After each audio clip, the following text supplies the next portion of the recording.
أعوذ بالله السميع العليم من الشيطان الرجيم بسم الله الرحمن الرحيم والصلاة والسلام على أشرف المرسلين سيدنا محمد وعلى آله وصحبه أجمعين ونعوذ بالله من شرور أنفسنا ومن سيئات أعمالنا من يهد الله فهو المهتد ومن يضلل فلن تجد له وليا مرشدا ونشهد أن لا إله إلا الله وحده لا شريك له ونشهد أن محمدا عبده ورسوله أيتها الأخوات أيها الإخوة أحييكم بتحية الإسلام تحية من عند الله مباركة طيبة السلام عليكم ورحمة الله وبركاته. J'aimerais commencer par les remerciements pour ce rassemblement des musulmans du Nord à l'organisation de l'avoir mis sur pied encore une fois, une 7e fois, de voir que vous êtes quand même reçus, quelles que soient toutes les polémiques médiatiques, vous êtes quand même dans un cadre qui permet de ce rassemblement et qui permet d'échanger et de réfléchir à un certain nombre d'éléments à partir de notre message. Et il faut saluer cette liberté, saluer la possibilité qu'il y a de pouvoir se réunir dans ces conditions-là. J'aimerais en votre nom à tous aussi, parce qu'on ne le dit pas suffisamment, il y a ceux qui sont visibles dans l'organisation et puis il y a ceux qui sont plus invisibles, tous les bénévoles, toutes les sœurs, tous les frères, toutes les amis qui sont depuis un certain nombre de jours qui ont permis cette rencontre. J'aimerais quand même en votre nom à tous commencer aussi par les remercier, parce que je pense qu'ils font un travail admirable, qu'ils donnent don de leur temps et de leur énergie pour que nous puissions nous rencontrer dans les meilleures conditions. Donc nous demandons à Dieu de les récompenser pour ce travail et de notre côté, nous les remercions de leur engagement aussi. Alors, avant d'arriver, ça commence à devenir une espèce de routine dans un certain nombre de villes en France. De nouveau une controverse, de nouveau des propos assez étonnants, où j'ai appris par médias interposés que Madame Martine Aubry était choquée de ma présence ici avec Cheikh Sultan, qui est ici aussi avec nous. Et moi, je suis choqué qu'elle le soit, choquée. Et je sais bien qu'à l'heure qu'il est aujourd'hui en France, pour pouvoir soit se positionner dans un avenir politique, soit trouver une certaine popularité, il est devenu d'usage de tenir des propos qui sont soit sur des personnes, soit sur la religion musulmane, des propos qui sont à la limite de la stigmatisation perpétuelle. On le sait, on l'entend, malheureusement, le propos concernant le vivre ensemble et concernant notre relation et concernant même la place de l'islam en France, de cette religion qui est une religion française avec des citoyens qui sont des citoyens français, eh bien, la stigmatisation et la critique, ça vous donne un potentiel électoral et ça vous donne en même temps un potentiel médiatique. Comme si, pour pouvoir soit intégrer le gouvernement, soit se positionner dans le débat politique, plus on stigmatise, plus on a des propos qui sont à la limite du dénigrement, plus la popularité augmente apparemment. Apparemment. Le Front National a fait son commerce de cette affaire. La droite n'est pas loin de lui emboîter le pas et la gauche n'est pas loin d'emboîter le pas à la droite qui emboîte le pas à l'extrême droite en termes de discours. Et aujourd'hui, ce que j'aimerais dire comme réponse à ce que j'ai entendu, c'est que j'ai eu l'occasion de rencontrer le père de Madame Martine Aubry. J'étais dans la Commission européenne qui parlait du projet des civilisations et de donner une âme à l'Europe. Et dans le fait de donner une âme à l'Europe, il y avait trois choses. Reconnaître la diversité du passé avec la présence de l'islam, du judaïsme, du christianisme. Il y avait le fait de trouver les moyens de vivre ensemble dans les sociétés européennes et de se projeter vers l'avenir. Et il y avait l'idée d'une politique qui était une politique déterminée et courageuse sur le vivre ensemble. Et j'ai rencontré chez le père le courage que j'ai l'impression est perdu dans le positionnement politique aujourd'hui chez la fille. Et j'aimerais aujourd'hui prendre date. Ce discours sur l'islam et la stigmatisation des personnes, il faudra un jour ou l'autre que ça cesse.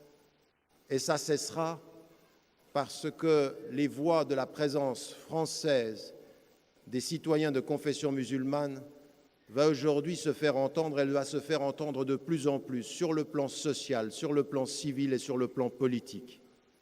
Et si on ne sait pas respecter par principe, il va bientôt falloir respecter par enjeu politique. Et c'est l'avenir de ce pays qui est en jeu. Et ce que j'aimerais vous dire à vous, qui êtes des citoyens, qui soyez de confession musulmane ou non, faites en sorte que vos politiques vous respectent dans la dignité. Et quand on a des propos politiciens, eh bien on va les ignorer. C'est sur le champ raisonnable, sur le champ de la construction du futur qu'il faut placer le débat. Il y a des intérêts qui sont des intérêts aujourd'hui de la classe politique. L'actuel ministre de l'Intérieur est l'un des plus populaires parmi les ministres français aujourd'hui. Et vous savez ce qu'il dit, et sur l'islam, et sur les musulmans, et sur l'avenir de ce pays, avec une politique qui n'est pas très loin de son prédécesseur. Et qui est, je l'ai dit avant même qu'il soit ministre de l'Intérieur, je me posais la question de savoir s'il ne s'était pas trompé de parti. Mais au fond, il ne s'est pas trompé de parti. C'est l'état de la France aujourd'hui dans le discours politique. Attendre des politiciens en France qu'ils soient plus courageux, qu'ils déterminent un vivre ensemble, qu'ils déterminent le respect de cette religion qui est une religion française. Mais au bout du compte, ce respect-là, il ne faut pas l'attendre d'eux. Respectez-vous dans vos principes, respectez-vous dans votre présence, respectez-vous dans votre engagement. Et il n'y a aucun autre choix pour les politiques que de finir par vous respecter. S'ils ne l'entendent pas aujourd'hui, ils vont l'entendre bientôt.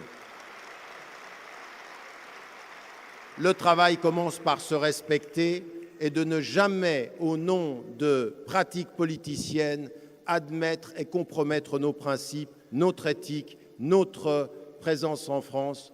La France reconnaît la liberté de conscience et la liberté de culte. C'est le principe fondateur.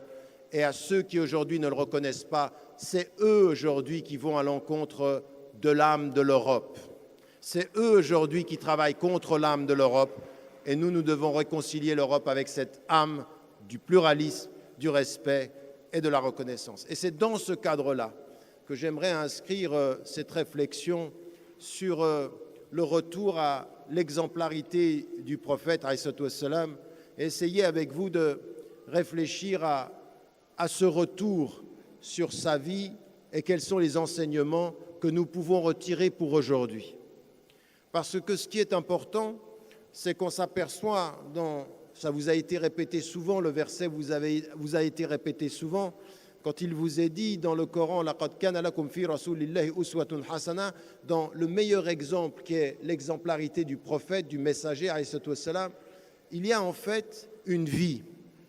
Et ce qui est intéressant dans la vie, par différenciation avec les versets coraniques ou par différenciation avec les traditions prophétiques qui sont ce qu'il a dit, fait ou approuvé, là vous avez une vie, et la vie, elle a cette particularité de mettre en situation le prophète salam par rapport à divers éléments de la vie. La simplicité des principes de l'islam avec la complexité de l'univers dans lequel il se trouve. Parmi les siens rejetés, dans l'exil, puis ensuite revenant et construisant et constituant une société, un cadre dans Médine, puis revenant dans son pays. Tout ça, il faut l'analyser et comprendre ce qu'on disait.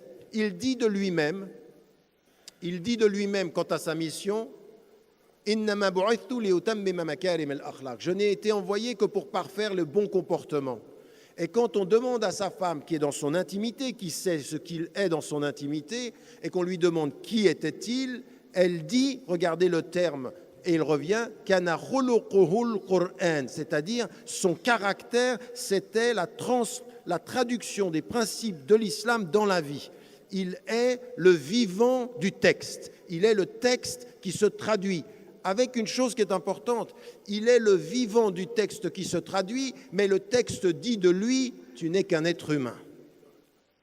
Ana basharum mithlukum, je ne suis qu'un être humain. Donc le texte qui est le texte révélé dit du prophète al-salam qu'on va voir la traduction humaine avec les limites de ce qu'un être humain peut faire et l'excellence de ce que le messager peut montrer. Et à partir de ça, comment il faut faire? Eh bien, j'aimerais vous dire une chose. Et il faut commencer par là. Nous avons, avec l'exemplarité du prophète, le même problème parfois que dans la compréhension de ce que furent les deux périodes de sa vie, la période mécoise et la période médinoise. Et ici, dans cette salle, nous revenons en arrière et nous avons des lectures qui sont différentes. Certains de nos frères, et vous les entendez aujourd'hui en Tunisie, en Égypte, au Mali, avec des différences de positionnement politique. Vous les entendez au Pakistan, vous les entendez à travers tout le monde musulman et en France et en Angleterre, partout. Ils reviennent au prophète al-salam comme ils reviennent à la période médinoise ou à la période mécoise. Et ce qu'ils prennent de l'exemplarité, ce ne sont pas les principes, mais les façons dont ils ont été traduits dans son époque. Et donc ce qu'ils veulent, c'est qu'on revienne à l'exemple du prophète al-salam et qu'on fasse comme il a fait les principes, mais pas seulement, la façon aussi. Et ils vont vous dire, il était habillé ainsi, habillez-vous ainsi. Il faisait cela, faites cela. Et cette attitude, cette lecture, elle est présente dans notre religion. On la respecte parce que c'était une tradition qui suit ce qu'était celle de Abdallah ibn Omar radiallahu anhuma, mais cette lecture-là, elle est problématique. On la respecte, mais elle est problématique. Pourquoi? Parce que fondamentalement, elle commet une erreur. Elle revient dans le passé et prend du passé les principes et leur traduction. Ce que nous devons faire avec le prophète, comme avec l'exemple de Médine, c'est revenir dans le passé, prendre les principes et trouver notre modèle. Et la modernité du message du prophète, c'est que les principes que vous trouvez dans sa vie, ils sont exportables. Les modèles, ils ne le peuvent pas l'être parce que tout a changé. Et nous, en tant que musulmans, on revient vers les principes, on utilise notre tête et on comprend comment les appliquer aujourd'hui. Donc, non. Vous savez que je n'aime pas qu'on applaudisse. Encore une fois, si vous appréciez, vous réfléchissez. Donc, on reprend les principes et on revient sur comment on traduit ça aujourd'hui. Et ça, qu'est-ce que ça veut dire? Quand le prophète, il dit aux musulmans, et quand le Coran nous dit, c'est le Khatem al-Anbiya, c'est le dernier des prophètes, mais il nous dit, lui, sur ce qui va venir par la suite, Inna Allah yab'athu li hadhihi al-umma ala ra'si kulli mi'atin sana man yujaddidu laha dinaha. Ça veut dire quoi? Il va envoyer chaque 100 ans un groupe de personnes ou une personne qui va renouveler. Qu'est-ce qu'il veut dire? Renouveler pour cette religion, sa religion, pour cette communauté, sa religion. Qu'est-ce qu'il veut dire? Il veut dire, les principes vont rester les mêmes, mais il va envoyer des gens qui vont nous aider à comprendre les principes, à faire une nouvelle lecture pour le nouveau contexte. Et donc le prophète nous parle aujourd'hui si nous avons l'intelligence de comprendre ces principes et de comprendre notre époque. Comment on traduit ceci aujourd'hui? Ça demande la médiation de nos intelligences. Toute personne qui suit le prophète sans comprendre et sans intelligence peut traduire le message du prophète. Parce que le vrai message du prophète, c'est que vous ne le suivrez que si vous réfléchissez. Le suivre sans réfléchir, c'est le trahir. Suivre en comprenant, c'est le respecter. Et ça, c'est le début de chacun d'entre nous dans cette salle. Qu'est-ce que je peux comprendre des principes de sa vie pour pouvoir en faire les principes de la mienne? Donc, Le suivre ici, ce n'est pas le suivre du muqallid, c'est-à-dire de l'imitateur, c'est le suivre de ce que Omar ibn al-Khattab a dit, celui qui comprend. Et il a répété, el fahm, el fahm, el fahm. Soyez des êtres de connaissance, min al-ulama, ou soyez des gens min ahl al-ilm, ou talab al-ilm, c'est-à-dire tullab al-ilm, c'est-à-dire ceux qui cherchent le savoir. Mais dans la vie, avec ce savoir, il faut et-tadbir, c'est-à-dire l'application et la compréhension de ce qu'on est en train de dire. Donc ça, c'est une dimension de ce qu'on doit essayer de comprendre. Alors, on n'a pas beaucoup de temps, mais on essaie d'extraire des principes. Et le premier des principes que l'on a, quand on en vient à ceci, mais j'aimerais bien que vous compreniez une chose. On dit les musulmans, on dit les communautés musulmanes ou la communauté musulmane. Il faut bien qu'on se mette d'accord. Regardez bien ce qui se passe aujourd'hui dans le monde musulman. Regardez bien ce qui peut se passer jusqu'en France. Il faut qu'on prenne ce que je viens de dire très sérieusement. Nous n'avons pas les mêmes lectures des textes. Nous n'avons pas les mêmes compréhensions de ce que c'est que notre référence islamique. Et aujourd'hui, à l'intérieur du monde musulman, des courants sont en train de se disputer sur le référentiel musulman. Comment on le lit? Et vous avez aujourd'hui des courants qui hier ne faisaient pas de politique, qui entrent en politique et qui veulent une application et une compréhension de l'islam, non pas simplement sur les principes, mais sur l'imitation réduite.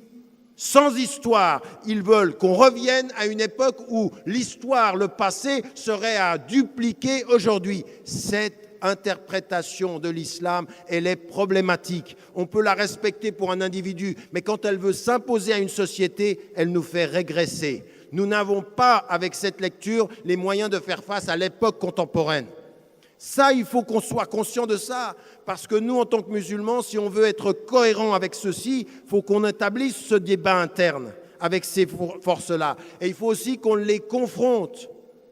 Ceux qui vous disent, par exemple, la façon dont vous avez de vous habiller, la façon dont vous avez de compenser l'engagement citoyen, des gens qui vous disent, vous, en tant que musulmans, vous ne devez pas voter parce que ça n'est pas dans le Coran, il n'y a pas intikhabat dans le Coran. Eh bien, ceux-ci, il faut se lever en leur disant, vous ne comprenez pas. Votre lecture est une lecture tellement littéraliste, tellement réduite qu'elle en finit par trahir le message. Vous ne nous dites pas l'essence de l'islam, vous nous dites la lecture littérale d'un passé qui est passé et qui ne nous fera pas avancer et qui nous fera perdre le sens du message. Cette attitude-là, avec respect, non, n'applaudissez pas, comprenez la difficulté que nous avons aujourd'hui.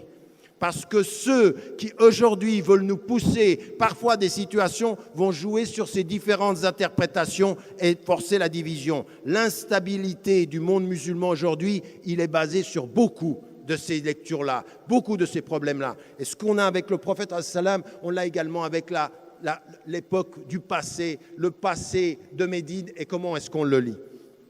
Alors quand on en vient au principe, on s'aperçoit d'une chose. La première des expériences, prenons-le d'un point de vue individuel. Et quand on voit le point de vue individuel, on se dit, mais qu'est-ce qui, dans la vie du prophète, peut être extrait comme principe pour nous aujourd'hui? Eh bien, il y a une chose qui est très importante pour chacun d'entre nous. Arrêtez-vous un moment et comprenez que le prophète, il est choisi comme étant celui qui va devenir le messager avant qu'il parte le message à 40 ans. Il est choisi avant. Et quand il est choisi avant, il va passer par des étapes. Il y a une chose qui est particulièrement importante, c'est qu'il a deux caractéristiques qui vont le distinguer. La première caractéristique qui va le distinguer, c'est qu'il n'est pas partisan. Il est un homme de principe. Quand on l'appelle, avant qu'il porte le message, As-Sadiqul Amin, l'homme de vérité est l'homme de confiance. Qu'est-ce que ça veut dire? Ça veut dire quoi, quelqu'un de confiance? Quelqu'un de confiance, ça veut dire, quelle que soit ta relation avec les gens, ce qui va faire ta relation avec moi, c'est tes principes, pas tes alliances. C'est ça, un être de confiance. Un être de confiance, c'est je te donne un dépôt, quelle que soit ta relation, ce dépôt, tu me le rends. Mais pourquoi? Parce que ce sont tes principes qui dirigent ton comportement, pas tes alliances. Et un être de confiance et un être de véracité, qu'est-ce que c'est? C'est quelqu'un qui s'en tient à ce qu'il dit. C'est-à-dire qu'aujourd'hui, dans le monde politique, dans le monde des alliances, même dans le monde de nos organisations musulmanes, à des moments donnés, notre appartenance à une organisation peut nous pousser à donner, à donner le privilège à notre organisation sur la parole de vérité. Le prophète, avant d'avoir le message, il a les deux qualités qui vont lui donner tout son sens au message. Il n'est pas partisan d'un camp, il est partisan de ses principes. Et Sadiqul Amin. Ça, c'est une chose qu'il faut qu'on développe. C'est-à-dire les meilleures relations qu'on peut avoir avec ses amis, les meilleures relations qu'on peut avoir avec ses ennemis, la meilleure réponse qu'on peut avoir par rapport à un maire qui est élu, à une femme ou à un homme qui est élu, c'est pas qu'on soit partisan, c'est qu'en face de lui, on soit des êtres de principe. Vous êtes avec nous dans les principes, on est avec vous. Mais si vous ne respectez pas les principes, nous on reste liés aux principes. Nous ne sommes pas partisans d'un individu ou d'une tendance. Ça, c'est un premier élément. Et la deuxième des choses, c'est que le prophète, il a ses principes, sa perception, c'est sa vie extérieure. Mais dans sa vie intérieure, le prophète, il est en quête. Il cherche ce qui est vrai. Et qu'est-ce qu'il fait? Il est, lui, dans ses principes et par rapport à sa société, dans le jugement. Mais dans quel type de jugement? Dans la quête de ce qui est juste. Et quand il a 35 ans, il commence à s'éloigner de sa société. Pourquoi? Parce que ce qu'il voit dans sa société ne lui convient pas. Ça ne correspond pas à sa paix intérieure. Il est en quête de paix intérieure. Il a des principes devant les hommes et un souci de paix intérieure vis-à-vis de lui-même. Il cherche quelque chose qui sera salamatin nafs, qui va revenir dans le Coran, ya ayyatuhan nafsul mutma'inna, celle qui va gérer, qui va dépasser inna nafs la ammaratum bis-sou, ce nafs qui est lié à quelque chose qui peut être la tendance vers le mal, et bien ces principes vont l'amener, parce qu'il est comme ça avec ses principes, à chercher la vérité. 2013, vous vivez ici au nord de la France. Et ce qui vous est dit, c'est la même chose. Marcher sur les traces du prophète, c'est comprendre ces deux principes-là. C'est-à-dire, est-ce que vous êtes, est-ce que dans votre vie, vous comprenez ce qu'il a fait? Il a regardé autour de lui et il n'était pas satisfait. Il voyait bien que la façon dont ils adoraient les idoles ne le convenait pas. La façon dont ils étaient liés à des clans ne lui convenait pas. La façon dont ils étaient liés au pouvoir ne lui convenait pas. Il s'est éloigné de tout ceci. Il est parti dans le symbole et dans la forme, dans une grotte. Il s'isolait et il méditait. Il cherchait le sens. 2013, ici à Lille et dans tout le monde entier, cette quête de sens, elle est importante. Combien de temps? Parce que finalement, l'une des réalités dans laquelle nous sommes, c'est que quand vous êtes dans une société, la société dans son nombre, la société dans ses modes est toujours plus forte que le comportement individuel. Si vous vous laissez aller à imiter les gens, parce qu'au bout du compte, vous finirez toujours par imiter quelqu'un. Toujours. Vous êtes toujours pris dans l'imitation. Alors vous pouvez imiter les gens dans leur superficialité, et vous pouvez imiter le prophète dans sa profondeur. Vous allez finalement l'imiter, lui, ou imiter ceux qui vivent à la surface. Vous avez à chercher cette quête-là, à la vivre. Et le premier principe de la vie du prophète, c'est « éloignez-vous des hommes pour vous réconcilier avec votre cœur ». Faites un travail qui est « est-ce que ce qu'ils font correspond à ce que je suis ? Et qui suis-je dans ce qu'ils font ?» Et le prophète, c'est lui retiré. Et il s'est retiré pour chercher, et Allah lui a répondu. En d'autres termes, viens proche de ton cœur, tu trouveras la réponse du Créateur. Proche de ton cœur, la réponse du Créateur, c'est tellement vrai que vous connaissez le verset qui dit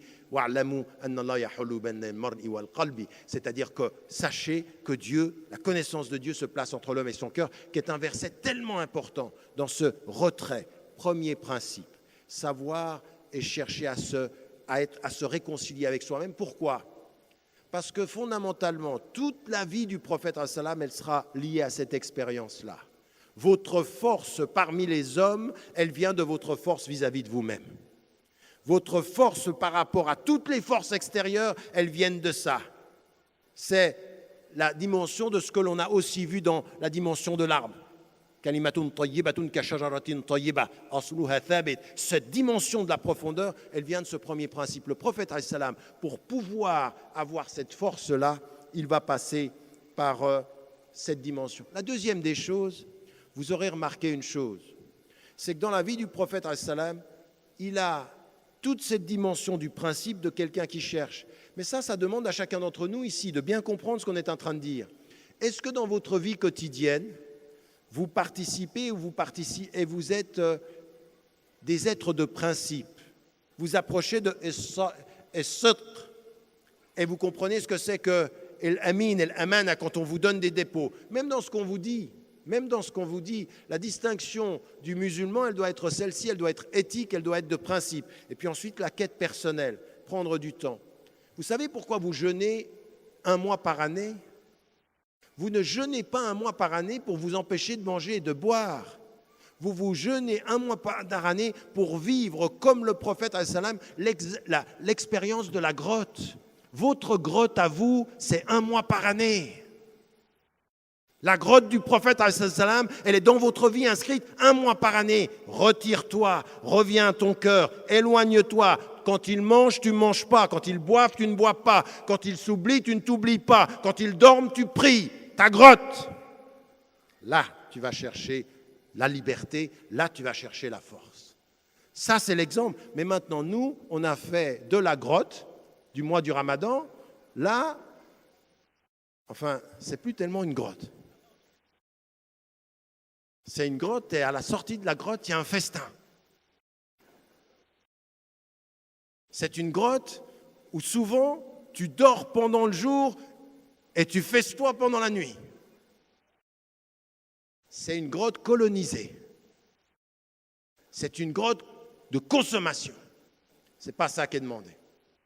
Notre grotte, elle est là. Cette cave, el Hira, dans notre vie, ça doit être ça. Deuxième des choses, vous allez remarquer, dès qu'il reçoit la révélation, il va encore ajouter, parce que la révélation le lui dit, une dimension qui est un principe dans sa vie. Tous les êtres qui sont autour de vous, tous les êtres qui sont de votre famille, que ce soit votre maman qui est partie ou votre papa qui n'est plus là, que ce soit votre oncle qui vous protège ou que ce soit vos enfants que vous avez, dans toutes les situations, vous êtes un être de principe en société, vous êtes un être d'amour en privé. Vous êtes un être d'amour en privé. Le premier geste du prophète, quand il va vers Khadija, comme principe, ça veut dire quoi quand il revient? Quand Allah SWT l'appelle, Iqra bismi rabbik, et qu'il va vers sa femme, ça veut lui dire quoi? Qu'est-ce que ça veut dire ce geste? Ça veut dire je t'aime, aide-moi. Ça veut dire je t'aime. Quand il voit Zammelouni, ça veut dire je t'aime, j'ai confiance en toi. C'est ça que ça veut dire. Il y a des gestes, vous ne l'avez pas dit, mais on a entendu. Quand vous venez à la maison, que vous offrez des fleurs à votre épouse ou que vous faites un cadeau, vous n'avez pas dit « je t'aime », mais le cadeau, c'est « je t'aime ». Il y a des mots qu'on entend, des sens qu'on entend qui ne sont pas dits. Le prophète, dans sa vie, dans l'intimité, c'est que de l'amour. Quand il jeûne dans sa grotte, Aïcha radiallahu anha dit « il était un être de douceur et de tendresse ». Partout où il est dans son intimité, et il dit même dans la foi, dites à ceux que vous aimez, dites-leur que vous les aimez. Aux frères, il faut dire, uhibbuka fillah. Il faut être l'expression. Mais ça, c'est un principe de vie. C'est un principe de vie. Et je sais que dans certaines de nos cultures d'origine, on ne le dit pas, on ne l'exprime pas. Vous savez, on est aujourd'hui mais c'est très important, le tactile.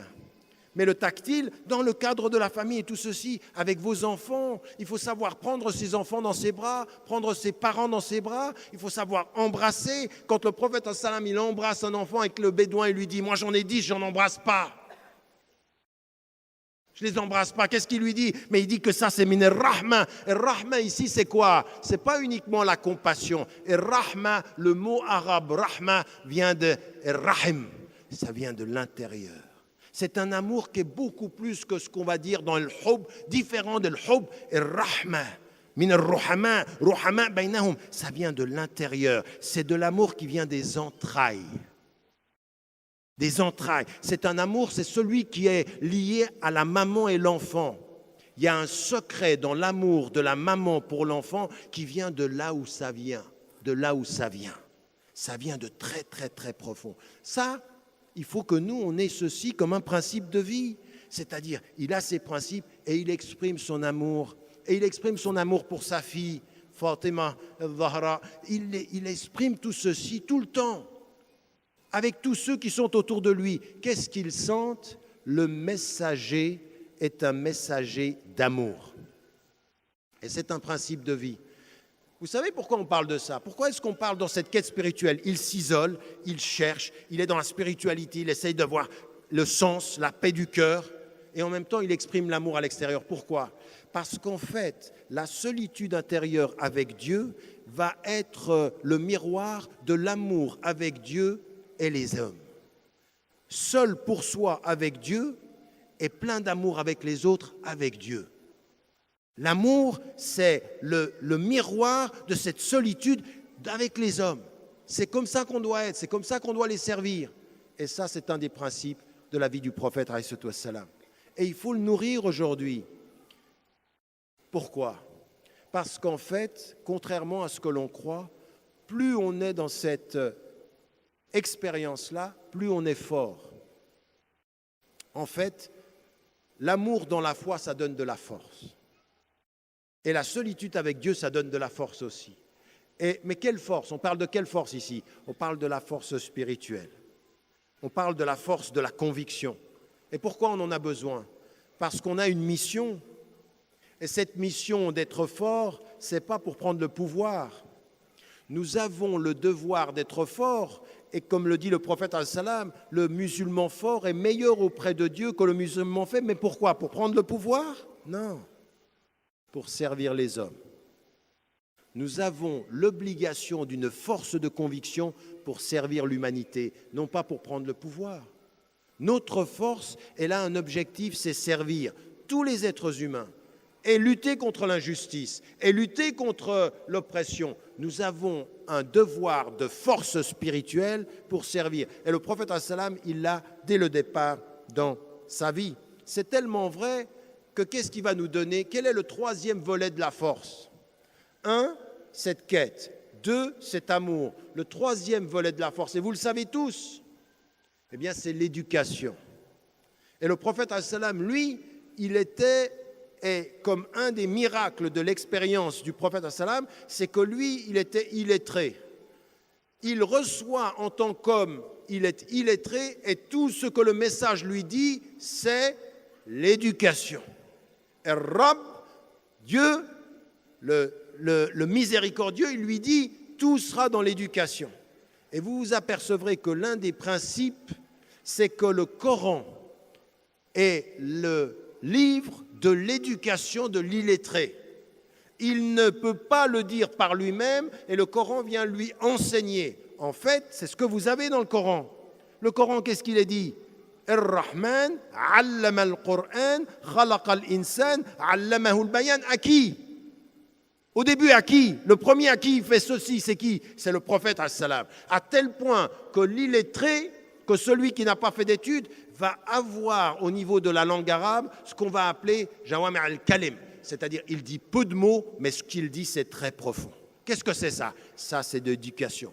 Un être éduqué dans sa langue n'a pas besoin de parler beaucoup pour dire du très profond. Il parle peu, mais il dit beaucoup. Ça vient de l'éducation. Et ça, c'est sa force. Quand le prophète alayhi salam s'exprimait, il avait une force de conviction. Il avait les mots pour le dire. Il avait l'éducation spirituelle pour faire comprendre. Il avait l'attention de ceux qui le suivent, de ses compagnons. Ça veut dire que pour nous aujourd'hui, si on suit le prophète alayhi salam, on va valoriser toute cette dimension de l'éducation comme un principe. C'est ça, suivre le prophète alayhi salam. Tu veux suivre le prophète alayhi salam, éduque-toi, apprends les langues, les gens, le service, tout ce qui peut être constitutif de la personnalité. Ça, c'est le troisième axe du pouvoir que l'on a directement lié au prophète alayhi salam. Mais ce n'est pas fini. D'où vous vient la force en société? Et vous savez, quand vous lisez le Coran et vous voyez comment était le prophète alayhi salam, vous allez comprendre une chose qui est très très importante. À un moment donné, il reçoit la révélation et les riches viennent vers lui, il lui dit « Mais qu'est-ce que tu veux ? Tu veux de l'argent, on va te donner de l'argent. Tu veux le pouvoir, on va te donner du pouvoir. Tu veux des femmes, on va te donner des femmes. Ce que tu veux, on te le donne. » Et lui, il leur répond à partir de ce qu'il va lui être dit dans le Coran.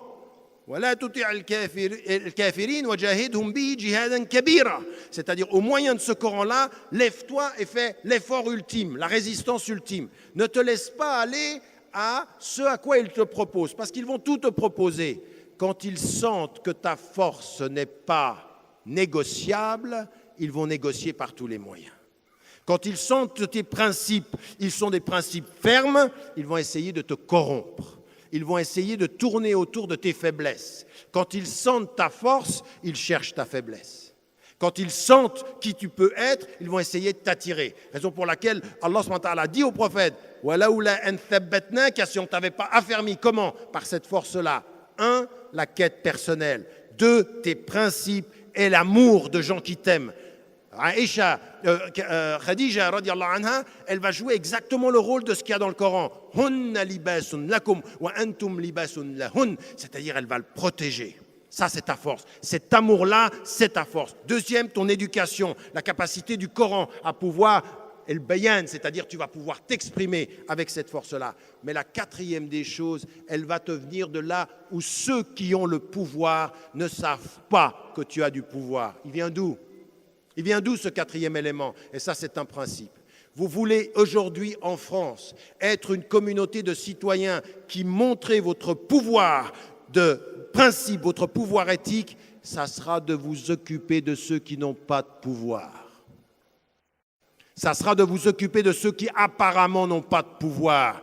Kalla bal la tukrimuna al-yatim wa la tahoudu ala at-ta'am al-miskin. C'est ce qui est dit dès le début de la révélation. C'est sa relation aux pauvres. C'est sa relation à ceux que la société ne voit plus. Ça, c'est son pouvoir. Son pouvoir, ça n'est pas le pouvoir de ceux qui ont du pouvoir, c'est le pouvoir de ceux qui apparemment n'ont pas de pouvoir. Et ils vont se moquer de lui, ils vont dire « Regarde qui te suit, regarde quels sont ces pauvres qui te suivent. » Et pourtant, c'est ça son pouvoir. Parce que le pouvoir de ceux qui n'ont pas de pouvoir, c'est qu'ils veulent, eux, changer le pouvoir pour le meilleur et pour plus de justice. C'est ça, d'abord, leur engagement. Et le souci du pauvre sera essentiel. La mosquée du prophète, al-salam, des pauvres. Le Coran, des pauvres. Et il est dit ceci, que votre foi, elle est liée à votre amour du pauvre. La force du prophète, al-salam, c'est son souci de ceux qui n'ont apparemment rien. Fatima, sa propre fille, va s'inscrire dans cette logique-là. Lui, il va être proche de cette pauvreté, il va être proche de ceux qui sont les déshérités, à tel point que l'islam a mis comme l'un des piliers de ses fondements le souci du pauvre dans la zakat. Non pas parce qu'ils sont des victimes, mais parce qu'ils ont des droits. La force de la résistance pour plus de justice, c'est toujours de vous souvenir d'une chose. Ne regardez jamais les pauvres comme des victimes. Regardez les pauvres comme des êtres dignes à qui on a pris des droits. C'est pas pareil.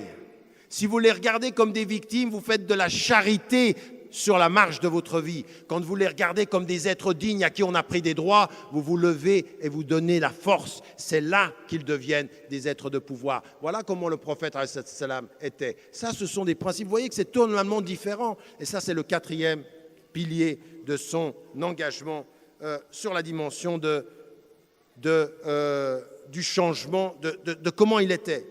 Et la première des choses aussi qui lui a donné de la force, c'est lui-même.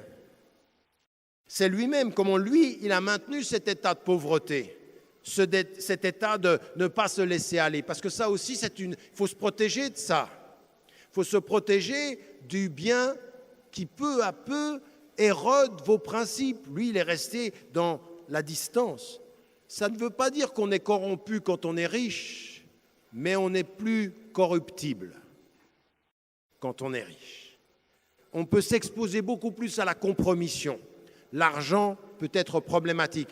Likulli ummatin fitna wa fitnatu ummatil mal. Voilà ce qu'a dit le prophète sallam. Dans chaque communauté, il y a quelque chose qui peut être un principe de destruction, et le principe de destruction de ma communauté, ce sera l'argent. Et donc il faut le comprendre aussi comme un quatrième principe. Mais ce n'est pas terminé. et pour les quelques minutes qui me restent, laissez-moi passer au principe de cette dimension individuelle à la dimension collective. Et ça, c'est aussi déterminant pour nous. On suit le prophète alayhi salam et on regarde comment il était avec autrui. Et ce qu'il était avec autrui, c'est que le prophète alayhi salam, il avait une chose, exigeant avec lui-même et respectueux d'autrui, respectueux des autres. Alors on le sait, il est respectueux des Juifs, il est respectueux des chrétiens, il est respectueux des autres tribus qui sont des tribus païennes, à partir du moment où ils ne l'attaquent pas et à partir du moment où eux-mêmes ont des principes. Vous nous attaquez, on résiste, mais vous nous respectez, on vous respecte. Aux Juifs de Najran, il les prend et il accepte qu'ils puissent prier et qu'il puisse les recevoir dans sa mosquée. À ceux qui sont les Juifs qui sont de ces tribus, il les protège pour ceux qui ne sont pas en guerre avec lui. Quant à ceux qui le trahissent, il leur résiste. Mais il fait la différence. Il n'y a pas l'once chez le prophète alayhi salam, l'once d'une attitude qui pourrait confiner à du racisme soit religieux, soit culturel. Il prend Bilal, qui est un noir, et il le met à appeler la prière. Il prend des gens de toutes les cultures et il l'entoure. Et il dit aux Juifs à Médine, quand il y arrive, qu'ils font partie de sa communauté. Min ummati. Faites attention à ce que... Ils sont de ma communauté. Lahum malana wa alayhim ma alayna. Ils ont les mêmes droits et les mêmes principes. Donc ces histoires que nous aurions des tendances dans certaines lectures du Coran à accepter un antisémitisme, comme certains le disent aux États-Unis, il faut absolument que sur cet exemple-là, nous disions « ça n'est pas vrai ». Il n'y a rien d'acceptable dans aucun sens dans la relation à autrui, si ce n'est la dimension de respect. Et le verset que l'on rappelle tout le temps, et qui est l'attitude que le prophète alayhi salam a toujours eue, c'est ceci, « Ya ayyuhan nas, inna khalaqnakum min dhakarin wa untha, wa ja'alnakum shu'uban wa qaba'ila li ta'arafu » Et ce qu'il faut ajouter, « Inna akramakum indallahi atqakum » Le principe premier de notre distinction, c'est notre conscience intérieure. Et j'ai bien aimé quand dans une discussion avec le cheikh Raïsouni, il mettait en évidence, il y a eu un débat entre des savants dans une des discussions qu'on a eues autour de l'éthique où il disait et taqwa, ça peut être la conscience avec Dieu, mais ça peut être aussi la conscience, c'est-à-dire la conscience intime, comment on perçoit les choses, comment est-ce qu'on est lié à nos principes et qu'on est lié à notre conscience. Eh bien, ce que nous dit ce verset, c'est que nous sommes dans la diversité pour nous connaître les uns les autres. Et le prophète alayhi salam, c'était ceci. Vous, aujourd'hui, vous êtes en France et ce principe-là, il faut qu'il soit fondamental. Fondamental. Aujourd'hui, dans vos familles, on commence par vous-même, dans vos cœurs, dans vos familles, dans votre communauté, dans votre société, vous êtes des agents du respect de la diversité. Ça ne sert à rien de demander à Martine Aubry ou de demander au président de la République ou de demander à l'Occident respecter la diversité si nous, on ne commence pas, 1, dans nos cœurs, 2, dans nos intelligences, 3, dans nos familles, 4, dans nos communautés, 5, dans notre société, à dire avec force, vous nous trouverez debout avec nos principes, comme il a été dit tout à l'heure, avec notre éducation, avec notre souci des pauvres, en face de toute tentation raciste, en face de toute tentation sectaire, en face de tout communautarisme qui mettrait ma communauté contre les autres sans principe. Je suis avec les miens quand ils sont dans le juste, je serai contre les miens s'ils sont dans le mal, et je serai avec tous ceux des autres communautés qui seront dans le bien, et je serai contre ceux des autres communautés qui seront dans le mal, parce que ceux qui se font mon appartenance, ce sont mes principes, ma dignité et mon rapport à la justice. Donc cette dimension, il faut qu'elle soit extrêmement claire. Le prophète alayhi salam, c'est ça qu'il nous dit, c'est ça qu'il nous enseigne et c'est ça qu'il faut rester. Donc cette dimension du respect. L'autre élément que je voulais mettre en évidence et qu'on ne met pas suffisamment en évidence dans la vie du prophète alayhi salam, comprenez-le bien. Quand vous vous promenez, certains des jeunes musulmans, à des moments donnés, ils se disent c'est trop difficile de vivre en France, c'est trop difficile de vivre en Occident. Et souvent, ils vous disent quoi? Ils vous disent j'ai envie de rentrer dans un pays majoritairement musulman parce que là-bas, au moins, on entend le adhan. Et c'est vrai qu'à période régulière, j'arrive là, maintenant j'étais au Maroc, j'arrive du Maroc. Et en arrivant, c'est vrai, vous entendez, il y a quelque chose dans l'air du temps, dans l'air de l'espace, quand vous entendez ceci. Maintenant, il se trouve qu'avec vos ordinateurs, vous pouvez faire en sorte que ça, dans votre maison, ça, vous ne faites rien, ça vient tout seul. Votre ordinateur, ça peut être le adhan à la maison. Vous pouvez faire ça. Ce n'est pas à l'extérieur, mais j'aimerais vous dire une chose. Qu'est-ce qu'il y a dans le adhan de tout à fait singulier? C'est le rappel du sens. On sent que le rapport à Dieu, il est là. Mais il y a quelque chose aussi de fondamentalement beau. J'aimerais vous dire une chose. C'est que dans la façon dont le prophète était avec sa communauté, il y avait un profond respect, mais il y avait toujours le souci de la beauté et du bien-être. Et ça, il faut vraiment que vous le compreniez en France. Vous n'êtes pas destinés, Français de confession musulmane, à être en France et à vous sentir mal. À dire, c'était bien là-bas, je pars au bled. Ou alors de dire, je ne comprends plus là-bas et j'arrive plus ici, donc je ne sais plus où aller. Et on finit à Dubaï.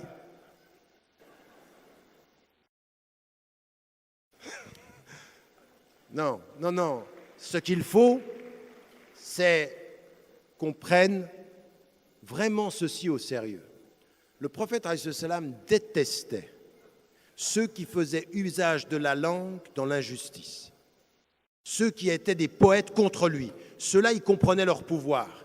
Mais un jour, un poète est venu à lui et il lui a fait un poème pour lui d'une grande beauté. Il a enlevé son manteau et il l'a couvert. Voulant lui dire quoi? Quand la langue, quand le bien est fait pour le bien-être, quand il dit à Bilal, vas-y, appelle à la prière, quand il dit à l'autre, lis le Coran, on veut se sentir bien. Et c'est un droit et c'est juste. Quand le Coran, quand est chanté, pense à toute la structure de l'islam. Quand au départ, Malik, il parle de al-masalih al-mursala. Tout ceci, ils disent quoi? Maslahat an-nas, c'est quoi? Le bien public. Il faut qu'on se sente bien. Le Coran, quand il nous parle de la nature, il dit et-tayyibat, c'est bien. Il faut qu'on se sente bien. Et le prophète, il a des moments où il écoute, il est chez lui, et puis il y a de la musique, et puis il y a des chanteuses. Abou Bakr as-Siddiq qui rentre, il dit, qu'est-ce qui se passe? Non, c'est doucement, c'est fête. On a le droit de se sentir bien. Ça, c'est un élément majeur de la vie sociale. Mais il faut que ce soit un bien digne, pas un bien du n'importe quoi. Nous, quand on a une fête du Ramadan, à la fin du Ramadan, nos fêtes, elles sont liées à la prière et au bon sentiment. On est dans le bien et on a le droit d'avoir de la culture, on a le droit d'avoir de l'art, on a le droit d'avoir du beau. Le prophète, il aimait le beau et il le fait dire et il le fait entendre et il se le fait entendre par le hadith Qudsi. Allahu jamil yuhibbul jamal. Ça, c'est un principe de vie. Vous voulez suivre le prophète as-salam, célébrer le beau, célébrer le bien-être dans le bien, pas n'importe comment. Pas comme un samedi soir où on s'éclate, mais comme un samedi soir où l'on s'apaise, où on peut avoir un moment d'animation, où on se sent bien. Le prophète as-salam, il dit, et il arrive chez les Ansar, et il demande à propos d'un mariage, est-ce que vous avez envoyé les deux chanteuses parce que les Ansar aiment ça? Qu'est-ce qu'il veut dire par là? Ils sont musulmans, mais ils aiment ça. Et ça, c'est pas anti-islamique, c'est bien, faites-le. Sentez-vous bien. Faites en sorte que votre vie soit des moments de bien. Par le beau, ça peut être dans le rapport à la nature, dans le rapport à la littérature. Il faut qu'on comprenne que l'exemple du prophète, ce n'est pas un corps de principes secs, durs, rigides. C'est la simplicité dans le bien-être. C'est des principes qu'il faut que l'on développe et qu'il faut que l'on mette en évidence. Et mon dernier point, parce qu'on m'écrit merci de conclure, donc c'est mon dernier point que je vais aborder maintenant. C'est le suivant. Le prophète as-salam, dans sa vie publique, il avait un souci. Et ce souci, il était double. Et il va avoir deux volets. Très rapidement, il faut qu'on l'entende. Il lui est dit à un moment donné, vous savez qu'ils sont allés à Badr et qu'ils ont gagné, puis qu'ils allaient commencer Ghazwat Uhud. Et le prophète as-salam, il était de l'opinion qu'il fallait rester à l'intérieur. Et ceux qui n'avaient pas participé à Badr, qui étaient des jeunes, qui n'avaient pas d'expérience, et certains d'entre eux, ils voulaient gagner, avoir la même récompense de ceux de Badr. Et ils ont dit, il faut qu'on sorte. Et le prophète as-salam se trouve dans une situation où il a le pouvoir de l'expérience et il a le pouvoir de l'autorité morale et religieuse. Et pourtant, il les réunit et il les écoute. Et le Coran lui dit plus tard, il l'a écouté, il avait une opinion. Plus tard, il saura qu'il avait eu raison, que la majorité a eu tort, mais il a suivi la majorité. Et le Coran lui dit, فَبِمَا رَحْمَةٍ مِّنَ اللَّهِ لِنْتَ لَهُمْ. Donne-moi encore juste 3 minutes. Qu'est-ce que je disais? Et par une grâce de Dieu, tu as été doux à leur égard. Si tu avais été dur, ils se seraient éloignés. Regardez, écoutez bien ça. Parce que tout ce qu'il a reçu comme force de l'éducation, il va y avoir une consultation, il va écouter. Et ça, c'est le prophète, et c'est très important. Il y a 2 choses qui sont importantes dans son rapport au pouvoir. 1, il discute. 2, il écoute. Et 3, qui est important, c'est que la parole des jeunes est importante pour lui. Le prophète, reçoit la révélation, il a 40 ans. Ceux qui sont autour de lui sont très jeunes. Et que la communauté des musulmans français, des Français musulmans, est une communauté très jeune. Et que ceux qui sont d'entre vous ici, si vous suivez le prophète, très bien. Merci, masha'Allah. On m'a rajouté 3 minutes. Comme quoi, il faut toujours négocier. C'est notre culture d'origine. Bref. Ça aussi, c'est pas mal, il faut le garder. Nous, on négocie beaucoup avec le temps. Bref, ce que je voulais dire, c'est qu'il va écouter les jeunes, même Oussama, il va lui donner à l'âge de 20 ans, il va lui donner la direction et il fait confiance, c'est-à-dire il est le prophète, il donne la possibilité à ceux qui sont autour de lui de se dépasser, de prouver qu'ils peuvent faire. Voilà le prophète. Et quand on le suit, on veut ça. On comprend que ça, c'est important, qu'il faut qu'on puisse avoir cette capacité à nous dépasser, cette capacité à prouver, cette capacité à être consulté, à donner son opinion. Qui suit le prophète sur le plan individuel ou sur le plan collectif est un être qui systématiquement écoute et consulte. Premier élément à la maison. Avec sa femme ou avec son mari, avec ses enfants, on consulte, on discute, on gère la parole. Chacun a le droit de donner son opinion. Comment voulez-vous qu'on soit des sociétés de liberté si à la maison on ne s'écoute pas librement? Si à la maison on n'a pas de liberté d'expression, où est-ce qu'on va l'avoir? Si on ne sait plus se dire à la maison, eh bien le prophète il avait ceci. Il va consulter Khadija, il va consulter Salama, il va consulter Aïcha, il les consulte et il écoute. C'est pas je te consulte, fais ce que je veux, comme certains frères. Je t'ai écouté maintenant, bon, laisse-moi, je réfléchis. Ou alors rien, ou alors il n'y a rien. Et puis les femmes peuvent aussi faire la même chose, parce que là elles étaient contentes, mais les femmes peuvent aussi faire la même chose, soit avec leur mari, soit avec leurs enfants. Nous avons un manque dans la façon dont nous suivons le prophète. Donc la consultation est importante, elle fait partie de cette éducation et de ce respect. Et la dernière des choses, ne l'oubliez pas, l'un des grands exemples du prophète, c'est celui-ci. C'est qu'il avait cette douceur, il avait cet amour, il avait cette écoute, il avait cette consultation, il avait des principes dans sa vie individuelle et des principes dans sa vie collective. Mais il y a une chose qui était le plus important, c'est que dès le début, quand Allah subhanahu wa ta'ala l'appelle, il lui dit une chose. Tu vas appeler à la paix, tu vas appeler à l'amour, tu vas appeler à la vérité et tu vas avoir des ennemis. Tu vas avoir les riches, tu vas avoir les autres communautés, tu vas avoir des gens de ta propre famille. Et ce qui est le plus important, il faut que tu sois doux avec les doux, il faut que tu sois amoureux avec les amoureux, mais il faut que tu sois courageux vis-à-vis des ennemis. Et ça, c'est le dernier principe auquel il faut que vous soyez invités. Vous êtes en France, et tout ce qu'on a dit tout à l'heure, qu'est-ce que c'est? On peut vous attaquer chaque jour aujourd'hui, beaucoup plus qu'avant. Ceux qui sont là, il y en a parmi vous, ils sont là, ils font un travail islamique depuis pratiquement 2 générations, 40 ans, 30 ans. Mais on a vu comment c'est monté, comment on nous attaque de plus en plus, et tout le temps, et de plus en plus. Chaque jour, il y a quelque chose. Chaque 6 mois, il y a une controverse. Qu'est-ce que c'est ça? Qu'est-ce que ça demande de nous? De suivre le prophète dans quoi? La sagesse de l'isolement et le courage de la présence. être courageux. On ne va pas se laisser faire. On ne va pas laisser notre religion disparaître. Vous voulez agir à la disparition de l'islam? Jamais. Vous pourrez faire disparaître quelques musulmans dans leur compromis, mais l'islam ne disparaîtra pas. Pourquoi? Parce qu'à l'exemple du prophète, elle est fondée sur des principes qui ne disparaîtront pas. L'islam ne disparaîtra pas de la société française. Quel que soit... Non.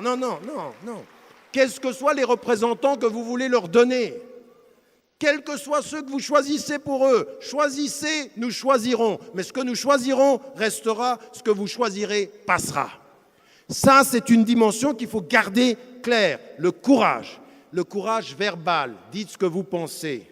Le courage social, faites ce que vous devez. Le courage politique, exprimez vos opinions, vous en avez parfaitement le droit. Toute personne qui vous dit « il ne faut pas faire de politique », cherchez quelle politique il veut. Moi, ça me fait rire. Qui dit « il ne faut pas faire de politique ». J'ai même entendu des gens qui vous disent « ne vous exprimez pas sur la Palestine, ne vous exprimez pas ». Et on nous amène des représentants qui sont liés à l'une des organisations françaises qui est la plus politique qui soit, avec le CRIF, qui prend des positions sur la Palestine qui sont absolument indéfendables. Comment peut-on, quand des Palestiniens, des civils, 1400 sont tués à Gaza, justifier l'intervention israélienne? Comment peut-on aujourd'hui dire ça, c'est pas politique, c'est juste une position? Attendez, ça, il n'y a rien de plus politique. Et à ceci, il faut que nous répondions, nous avons des principes, nous avons du courage et nous ne nous laisserons pas faire. Non pas en tant que musulmans, mais en tant que Français. Et en tant que Français de confession musulmane, nous devons avoir le courage de nos opinions. Alors, pour résumer, de l'isolement qui vous donne du sens, à l'affection et l'attention de votre famille, à l'éducation qui vous donne du pouvoir, à la solidarité qui vous donne de la force, vous ajoutez cette dimension du respect d'autrui, de la consultation et de l'amour du beau, et vous devenez un être de courage et vous dites « Atawakkalu ala Allah, wassalamu alaikum wa rahmatullah ».